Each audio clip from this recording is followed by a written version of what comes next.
First question, and most of the guys wants to ask this: can we expect Hardik to bowl in the coming games, and if there are any fitness issues with him? Well, we are all expecting him to bowl, and he's someone who really changes that balance of any side when he's bowling, and he understands that. But we have to listen to his body, and that is something the conversation which we've been having in consultation with the physios.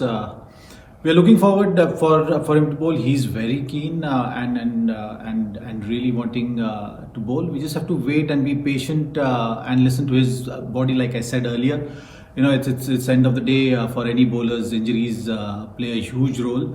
We are happy that he's there as a batter and with full fitness contributing. So that is the exciting part, and hopefully you'll see him bowl soon. All right. Second one is from Mumbai Mirror and Shillong Times. This is related to dew factor. How much is the dew a factor for MI fast bowler under the lights? What is the key bowling? What is the key to bowling with the wet ball when you have the sweaty palms in such condition? And how do you ensure a good grip on the ball? Well, so far in the tournament, dew has not been that big a factor because the matches are starting early, and that is something which has been working well for the bowlers. Few games you might see some dew coming in, which bowlers are now used to. They're experienced enough to understand what are the things needed with the wet ball. You know how to manage that. You've seen some of the bowlers in practice also using. Some water on the seam, so that the seam is slippery and adjust their lengths accordingly. So these are the usual practices which go on in preparation if you have to tackle a situation like heavy dew on the outfields. All right. This one is from Hindu. Do you think team bowling first have been intentionally stretching the inning in the order to exploit the dew advantage right from the start of the chase? Well, there are rules and regulations in place, so you can't stretch the game beyond a certain point. Your captain will get fined, your team will get fined, and eventually, the captain may have to sit out a game as well. So I don't see that as a tactic used by any of the teams. It's just a part and parcel of the game. You have to deal with the natural obstacles which come in, and dew is something which everyone has been pretty experienced in dealing with. So yes, that is something which teams discuss about with regard to dew, but I don't see it as a huge factor in terms of deciding on tactics of delay. All right. Next one is from Radio 1. RCB had a poor outing in the last time around. You think their boys are vulnerable mentally, and would you look at putting the pressure on them? Well, usually we go on about doing our business. We prepare for each and every game. Yes, according to the opponents, but also keeping our strengths in mind, and that's what we'll be focusing on. We know on in this format particularly, on any given day, any team can beat any team, and that's something which you have to stay on top. So RCB, what kind of form they are coming in, we are not really looking at that. We are looking at going out there and playing our best cricket and focusing on our strengths, because we know that if we stick to our strengths and live to our expectations which we set on ourselves, we'll do a good job. The next one is from Cricket Next. As wickets slow down along with the tournament, do you see the role of pacers changing?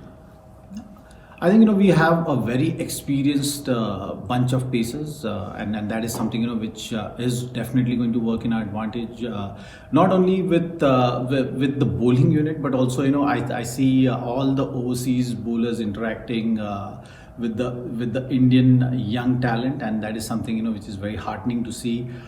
As a MI franchise, we always encourage that all the players who have made that impact at the highest level are role models for the youngsters.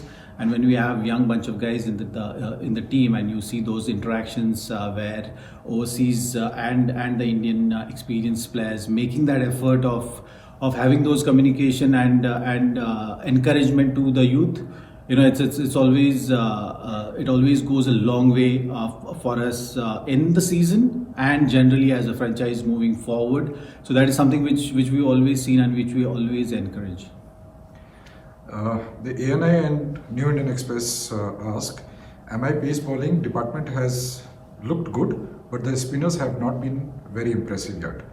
Is it because of the grass layer on the top, or is the form of spinners a worry? I think it's still early in the tournament. We just played 2 games. Things are coming together, and that is something which we always look at. As a bowling unit, I think we've been doing a fantastic job in this format. You've seen batters putting pressure on the bowlers, and you have to stay on top of the game. So that is something which the glimpses you've seen from our spinners as well in the last game, and that is something which you'll see going forward in the tournament. Rahul Chahar is a fantastic leg spinner and has had a brilliant last season, and he is looking in good form. As far as matches are concerned, it's just a matter of time things fall in place.